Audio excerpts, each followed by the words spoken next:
Good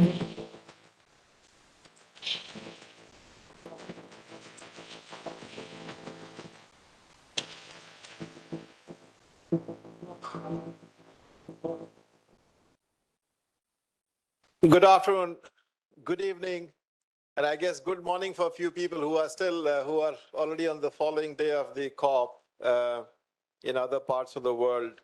Warm welcome to the last session of the Water Day at the World Bank Group Pavilion on water. I guess there are more sessions to come after this on other topics. I want to welcome everybody again to this session. This session is perhaps, in my opinion, the most important sessions of the three sessions we had today.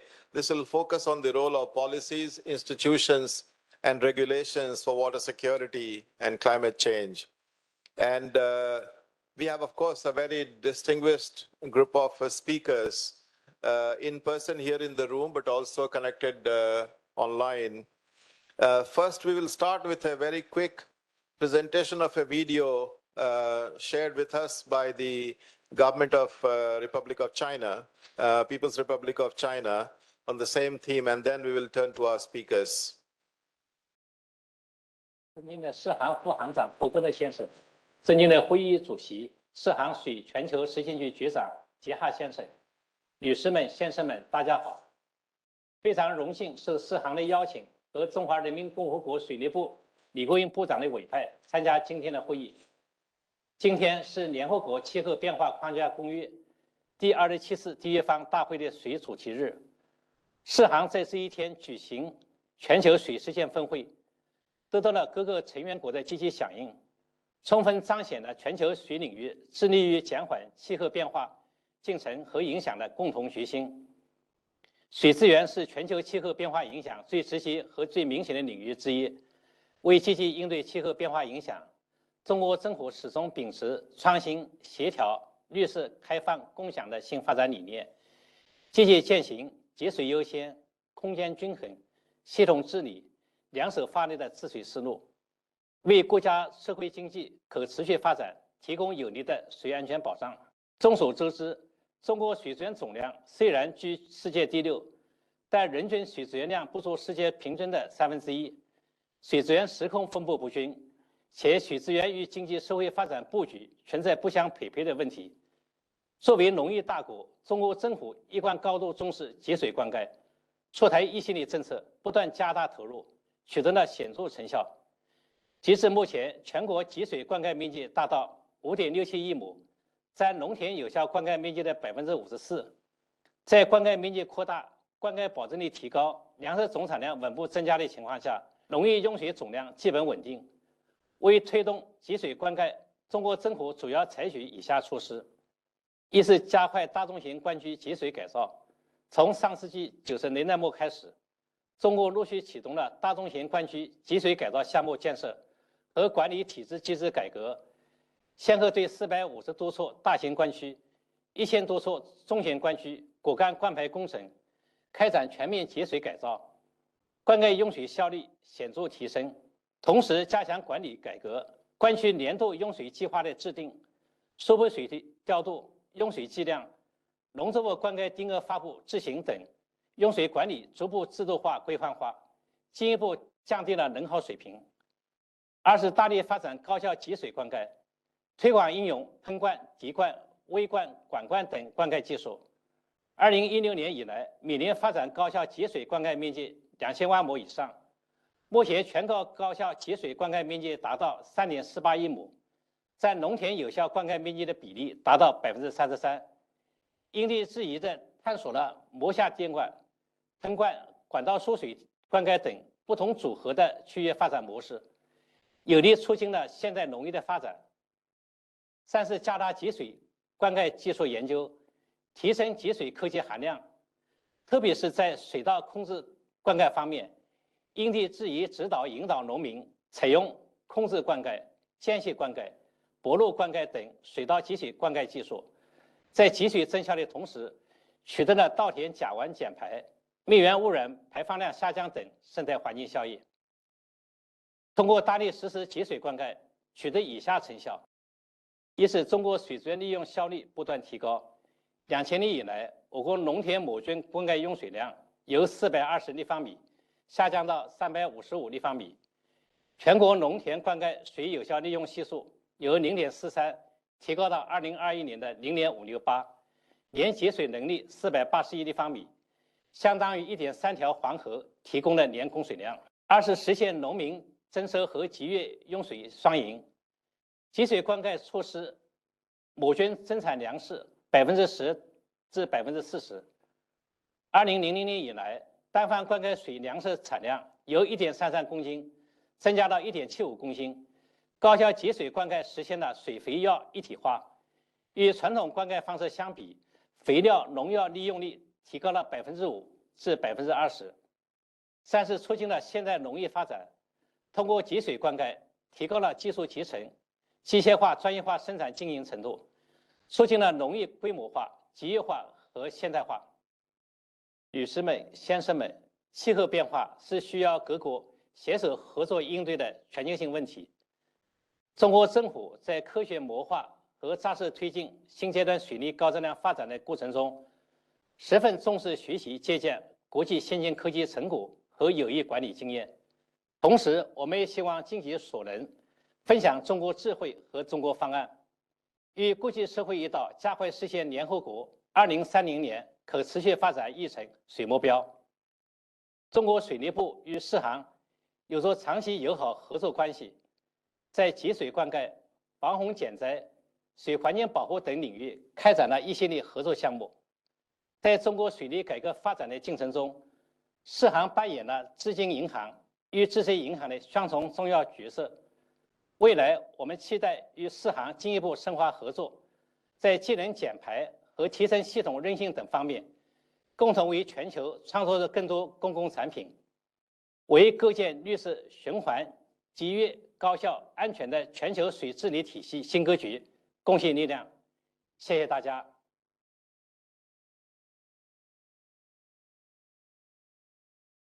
Thank you very much. That was the speaker from the Ministry of Water Resources, Mr. Chief Engineer. And we are very pleased to be working with the Ministry of Water Resources in the reform of the entire river basins in the country, particularly the central and the state level institutions working on water resource management in the People's Republic of China. And we stand ready to do more work in reform of the water resource management in the country. Next, I'll turn to Islamabad. We have Mr. Syed Muhammad Meher Ali Shah, Joint Secretary, Ministry of Water Resources, responsible for modeling and transboundary issues. And Mr. Joint Secretary will be speaking on institutions for resilient to extreme events. Mr. Joint Secretary, the floor is yours. Thank you very much, sir.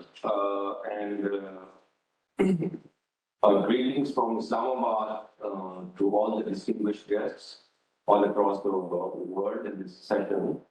So I am privileged and delighted to give the perspective of the government of Pakistan Ministry of Water Resources on the topic which is very, very important, and its importance cannot be overemphasized, which is concerning the importance of the governance in the water sector, as has been shared in the theme of this session, that besides the importance of the financing and the other important aspects, the governance issue is perhaps not given that much focus, and because of which the resilient institutions are perhaps not up to the mark, and leading hereby to a situation in which securing the financing and so coming up with the bankable concepts and project plans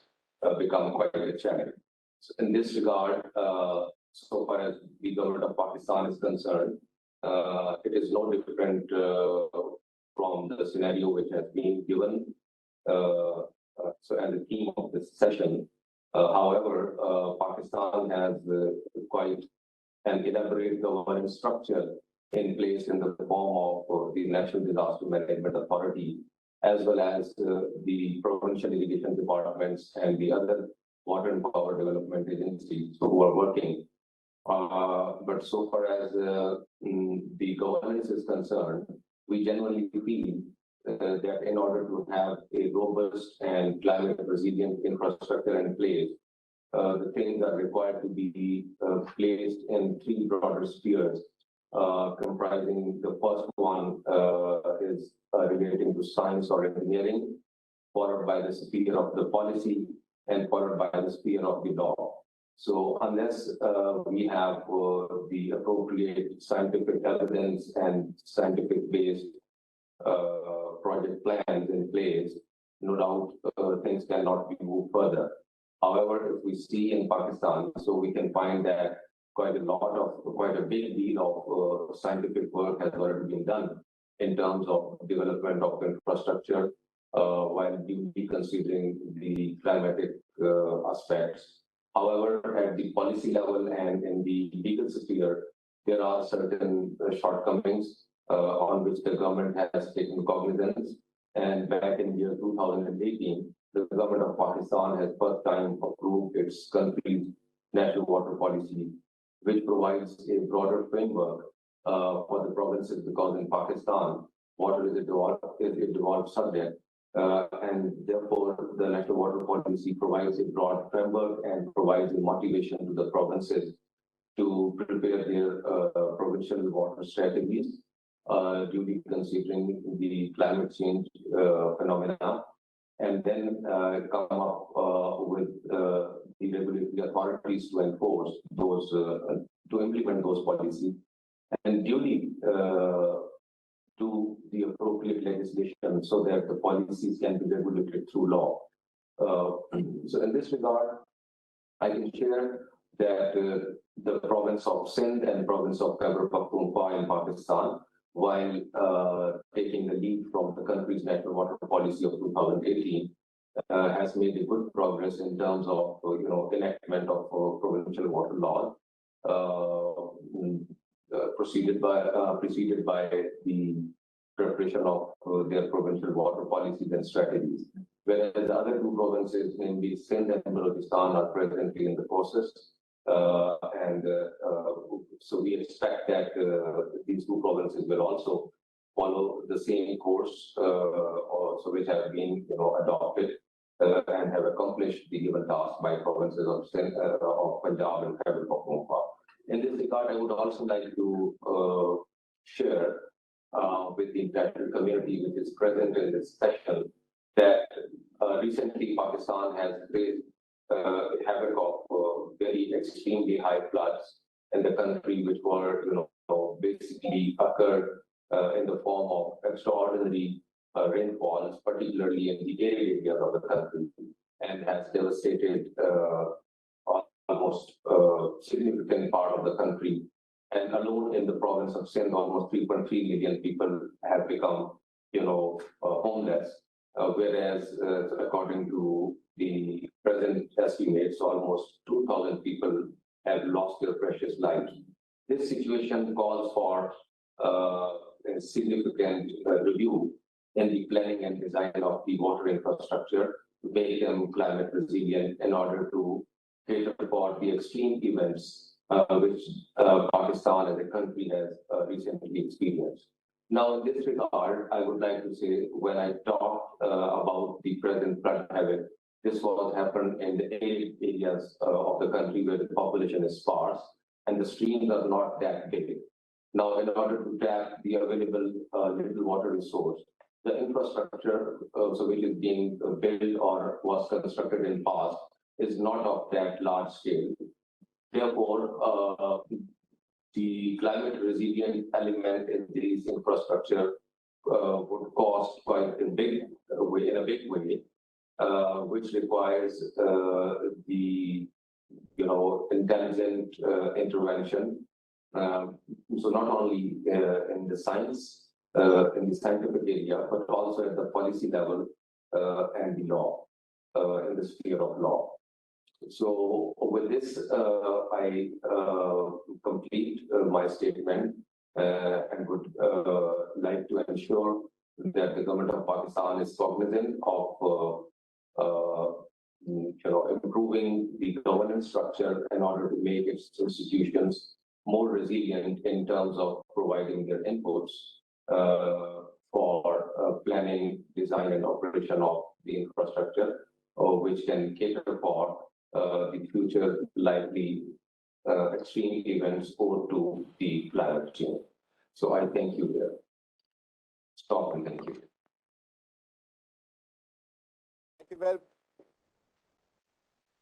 Thank you very much, Mr. Shah. And we stand ready to work with you because I know Pakistan is dealing with one of the worst floods in the recent history, and the World Bank team is mobilized. Our regional director for South Asia was here. He's on his way to Karachi. So this is really very much on top of our minds. So we stand really ready with you to continue working on this. And I think when we were talking about the reforms in the water sector more broadly, one thing which I forgot to mention in my opening is that we certainly hope that we can do a lot more with the private sector participation in water and sanitation more broadly. And I think reform should make more credible institutions, look at more financially sustainable water utilities that will allow more private sector to come in. But thank you very much. Next, I'm going to turn to Deputy Finance Minister from Somalia, my brother Abdi Kafir Hange. I hope I pronounced it correctly. You'll be speaking on water for rural resilience. Over to you, sir. Thank you very much. I actually take the opportunity also to acknowledge the presence of other colleagues. Basically, the majority of the African countries are suffering the negative outcomes and the loss of damage induced by the climate change. However, Somalia, within these countries, these negative outcomes are even more severe in terms of the water availability, access to water, in terms of the devastation impact that these shocks have yielded on different aspects, including the economic growth, in terms of the stability, and in terms of also the environmental growth and the prosperity. Water for rural resilience in Somalia is very critical. It's critical in a sense that the lives and the livelihoods of our society is largely dependent on the natural resources, mainly the pastoralists and the agriculture, livestock, and the crop production. Somalia, by then, is naturally very dry. It's an arid and semi-arid sort of land. And due to the climate change for the last 20 to 30 years, we have experienced quite frequent shortage of water in a form of droughts and also repeated cyclones and floods. That had extremely negative effects on these sectors, which I have discussed a bit. 47% of our society, of Somali population, has no access to safe drinking water, sanitation, and hygiene services. For the first time in history, the rivers of the two rivers that Somalia, Chuba and Shabelle, has dried up, impacting the lives of the farmers living across and alongside the river areas of Somalia.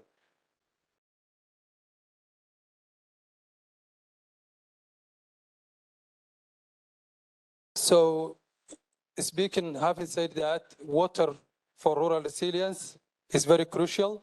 There have been a number of interventions for the last 30 years by the partners, humanitarian agencies, which has been tried to tackle these problems. However, unfortunately, the majority of these interventions were very much focused on life-saving aspects of the problem instead of tackling and addressing the underlying causes. And the water lies the heart of all the problems that we are currently confronting. So having said that, we as a government, together with partners, we have recognized that we need to change the approach and the interventions and the programs that if we wanted to actually yield a long-term sustainable solutions for the problems that we are currently confronting. So building resilience to climate vulnerability event, the most important approach, which we believe will bring the required and intended results, will be the implementation of simple, small-scale, low-cost schemes called rainwater harvesting, which involves the diversion, the collection, and the storage of water flow, which we actually, which always has been flowing to the water. The rainwater harvesting reduces also the pressure on the surface and groundwater and contributes the replenishment of the groundwater. The selling point of this system is about its simplicity in terms of the construction and the maintenance, coupled with a reasonable cost.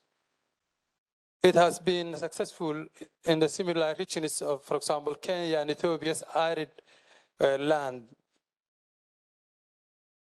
The World Bank funded project, which is called Pastoral and Agropastoral Society, BIOLE, named, has been proven the success for a number of reasons. Number one, the project has been designed in a way, in a consultative approach. It was bottom-up approach, which whereby the different actors on the ground, the authorities, the private sector, and the other actors has been consulted in the approach that's going to be taken. Number two, the program has actually had a kind of phase it had a pilot phase in which we are tested whether this kind of water management, water harvesting schemes are working, such as the construction of the dams, earth dams, subsurface dams, pier cuttings, and hafires, and all that. And that has proven success, and then it has been scaled up. So the evidence now shows economically, from the economic perspective, that $1 million investment within water harvesting schemes can produce 5 million or can result in 5 million saving on the investment of crop production and mitigation programs. So what we believe is, as I said, we are always, from one hand, dealing with the dry and the drought and the severe conditions of the drought, and at the same time, in a short period of time, we are again dealing with the problems of the floods. So this will be actually, this approach of BIOLA approach seem to be an appropriate water technology that can solve about this. And similar to that, we are also advocating underground water, tapping underground, the potentiality of the underground water in Somalia in order to reach also the sustainability that we are aiming to. As a government, we are basically now pursuing a number of efforts in terms of institutional governance of water resource management and in terms of the development of policies and the legal framework that supports the coordination of the water management. Having said that, I would like to conclude. We have the main opportunity that we are currently having in Somalia is a great recognition of the importance of the water in addressing the climate change effects. I think now we have dedicated institutions intended to actually work and progress towards water resource management. Thank you very much. I will stop there. No, thank you very much, Mr. Minister. And I would like to support the point you were making. A bottom-up, more consultative approach is very much part of the reforms we are seeking in terms of building more credible water institutions, which consult beneficiaries, the ultimate clients in design of the programs and projects. And I'm glad that this is being pursued by the government of Somalia. Please allow me to turn to the next speaker, His Excellency, Mr. Fernando Lopez Larrañaga, the Minister of Natural Resources and Environment from El Salvador. Mr. Minister will be speaking on institutions to cope with water variability and droughts. Mr. Minister, floor is yours. Hello, there you go. First, thanks to the World Bank for inviting us here. Very pleased to be here sharing our experiences. Water, what can you say about water? Vital resource. Basically, our country, we're located in Central America. We're being hit by extreme environmental storms. We have hurricanes, we have vulnerability. And ironically, sometimes we do not have water. I mean, we have 2,000 millimeters of rain every year, which is the equivalent of having a swimming pool the size of my country with 2 meters of water. And ironically, there is sometimes that there is no water available. So what can we do to manage that water? What can we do? What policies can we implement in order to have water, to be able to deliver water to all the citizens? Well, cooperation plays an important role in that part. I mean, as we were talking this morning with the World Bank, and not just the financing part, but I mean the technical aspect of the cooperation is very important for us small countries to succeed in that matter. The global climate scenarios are changing. I mean, we're in the main event of climate change in the world, and we're going to be seeing these events getting stronger, happening more often. So we have to be prepared. We have to be ready. What have we done? We have updated. We have made new laws. We just approved last year our water law that ensures that every citizen will have access to water. Water won't be held privately. It would be public as a right, as a constitutional right to the citizen. That is very important.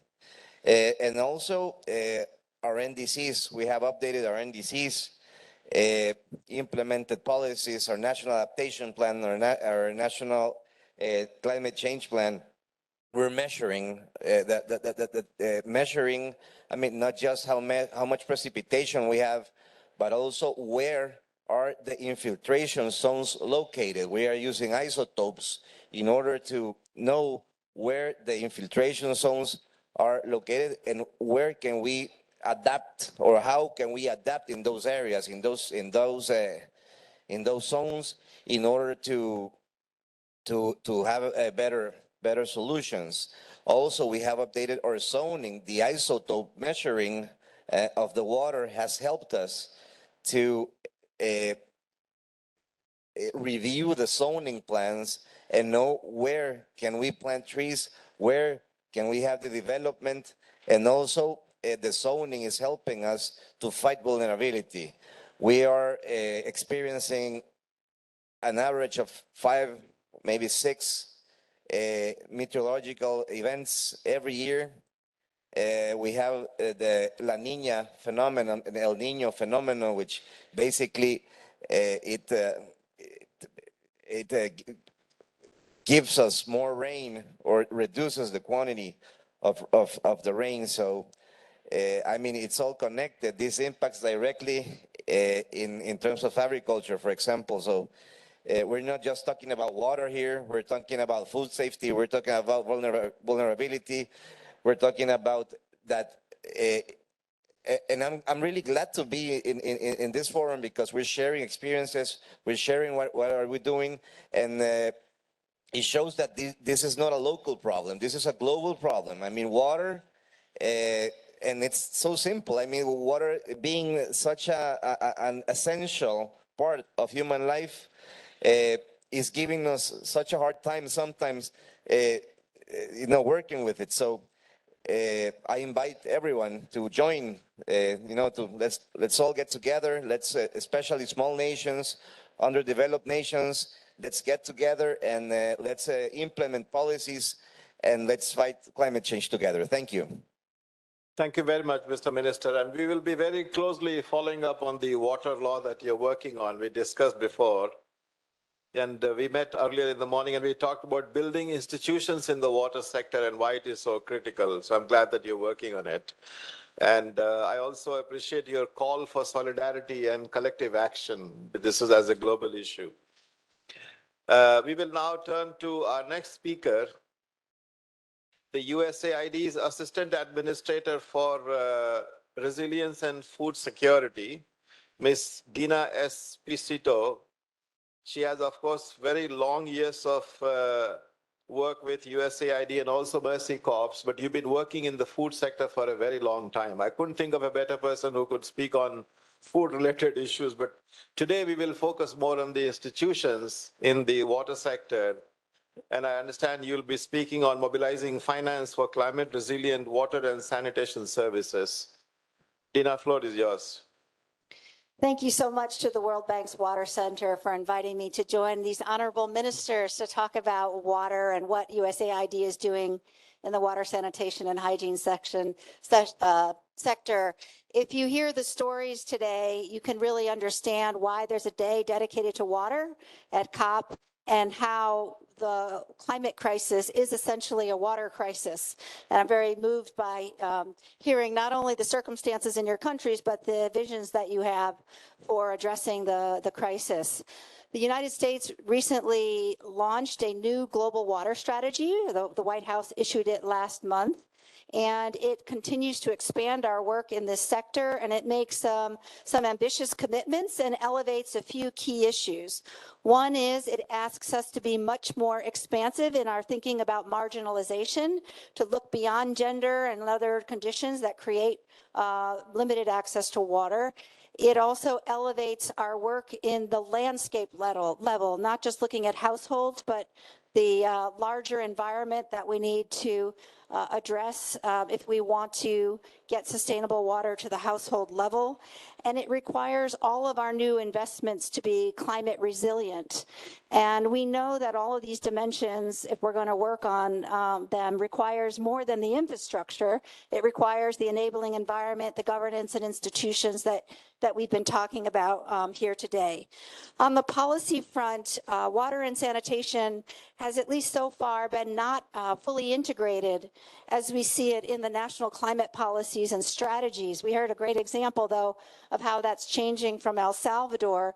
But if they're not in those national adaptation plans and climate policies, then a lot of the knock-on effects that we need to happen to improve the sector don't come about, right? We need critical actions that flow from there. Those commitments and policies will enable mobilizing global and national finance to implement strategies for robust adaptation and mitigation, and it can incentivize through the policy and finance public and private service providers to improve their practices.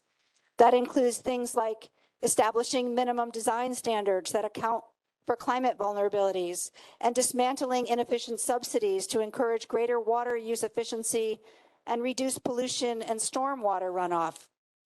In terms of institutions to climate-proof water and sanitation systems through policy change, we know we need strong institutions that are needed all through the system, from the government institutions to the local and national levels, to regional governing authorities, to the private sector service providers and the other actors that are working on this agenda.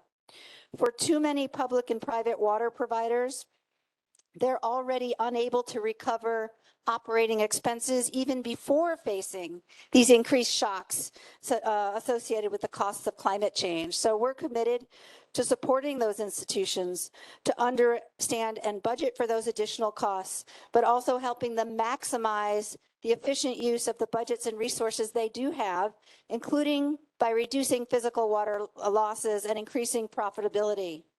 To support this urgent task, I am very pleased to announce the launch of our new water, sanitation, and finance activity, which we refer to as WashFin 2, as it builds on our first generation WASH finance work. This $72 million program is aiming to mobilize $375 million over the next 5 years in public and private finance, and to strengthen at least 165 sector institutions to increase access to water and sanitation, and in ways that enhance climate resilience and minimize greenhouse gases.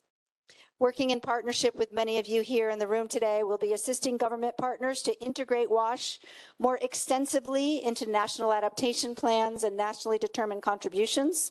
We'll be assisting water and sanitation providers to identify robust adaptation strategies and options, including investments in maintenance, watershed management, non-revenue water reduction, managed aquifer recharge, and source diversification and reuse.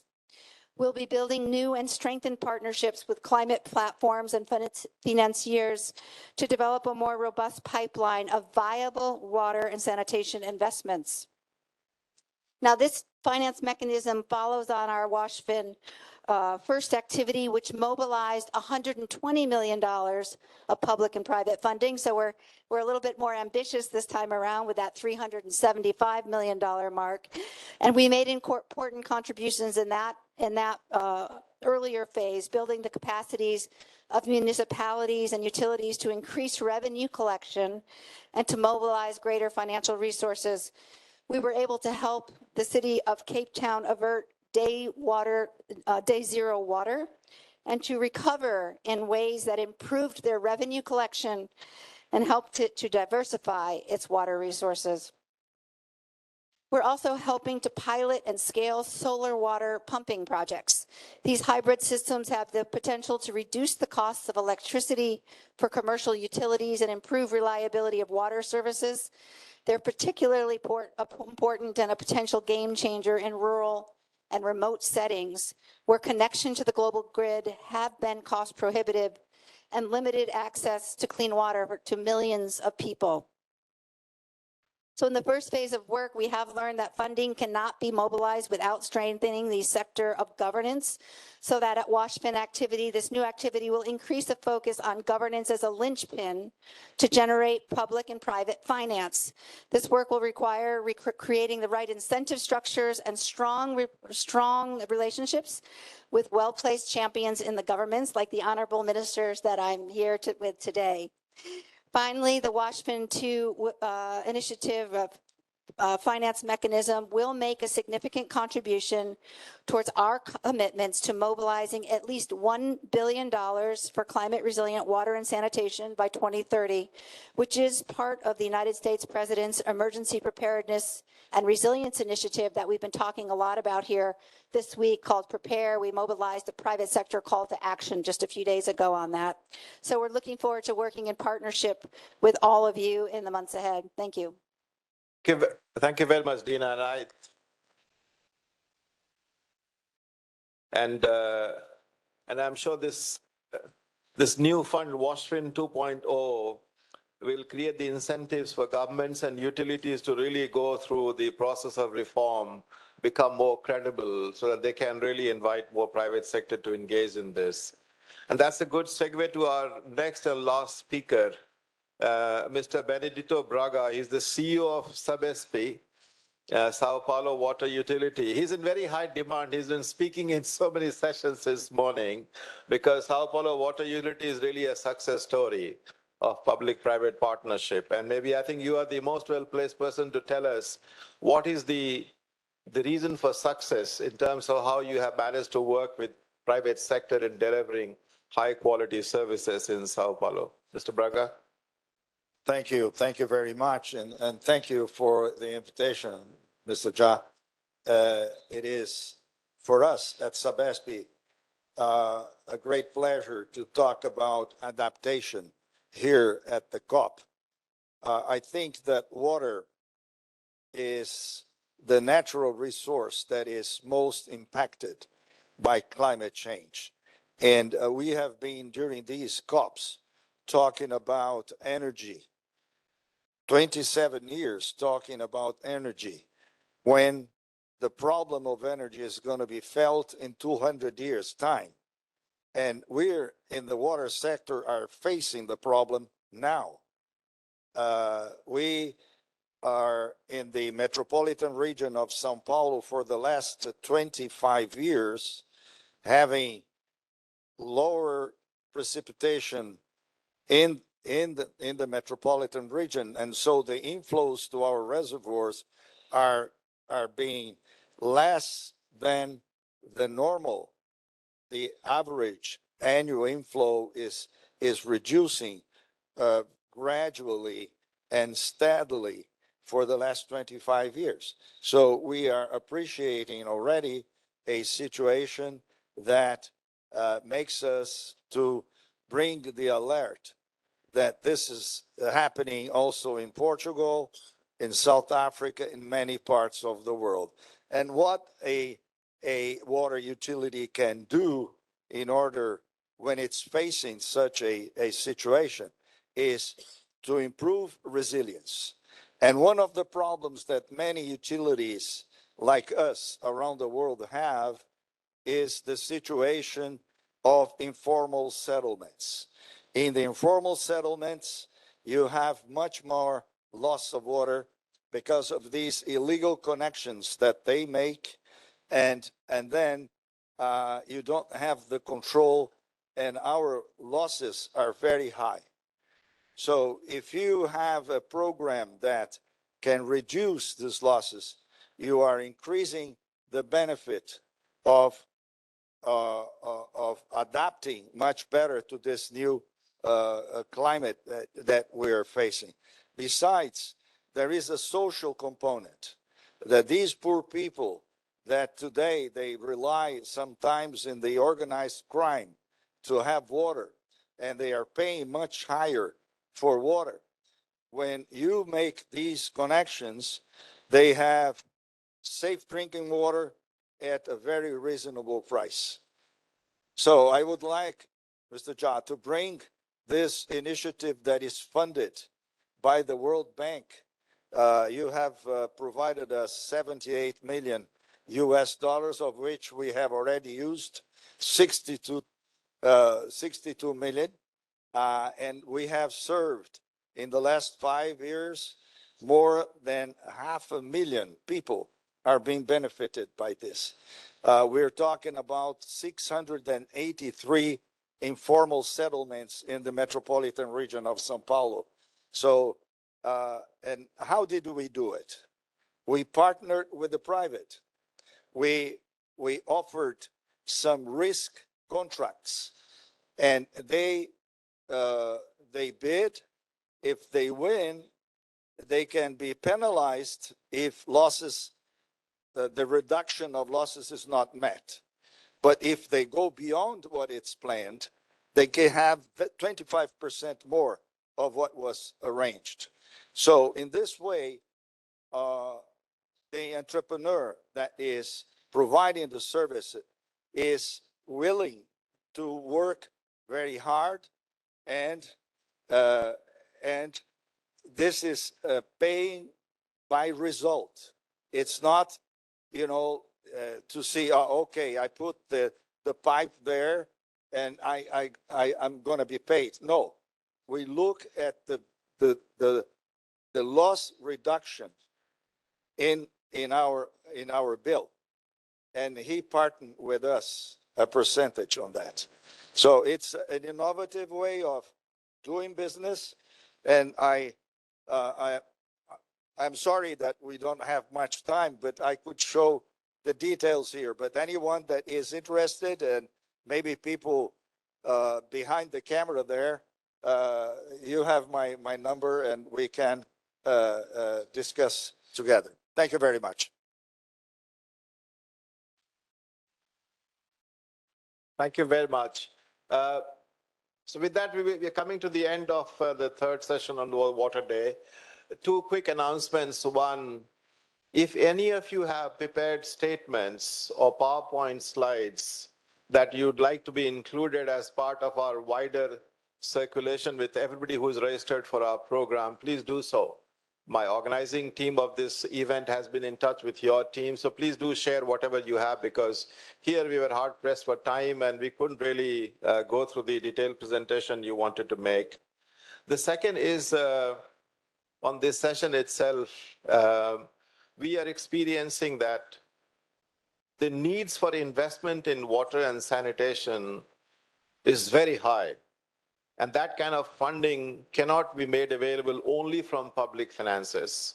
We will have to rely on private capital as well in water and sanitation. Private sector will come in when we have good regulations, we have cost recovery, we have these mechanisms in place which make the utilities viable. Private sector would want to then come in. That is experience that we've heard in so many countries since morning. So my request to everyone in this meeting now and earlier sessions that we got to really prioritize reforms in the water sector. That not only helps in getting more money, but also makes the water and sanitation utility companies to be able to access more climate financing as well, because they will be looking for projects where you can have both mitigation and adaptation benefits, and you can have good returns on investment. So I hope that will be the case. I want to thank all the team from here who've been part of organizing this event, and my own team, which is working virtually between here and Washington, D.C., and many other places around the world to organize this. Thank you very much, all of you, for joining.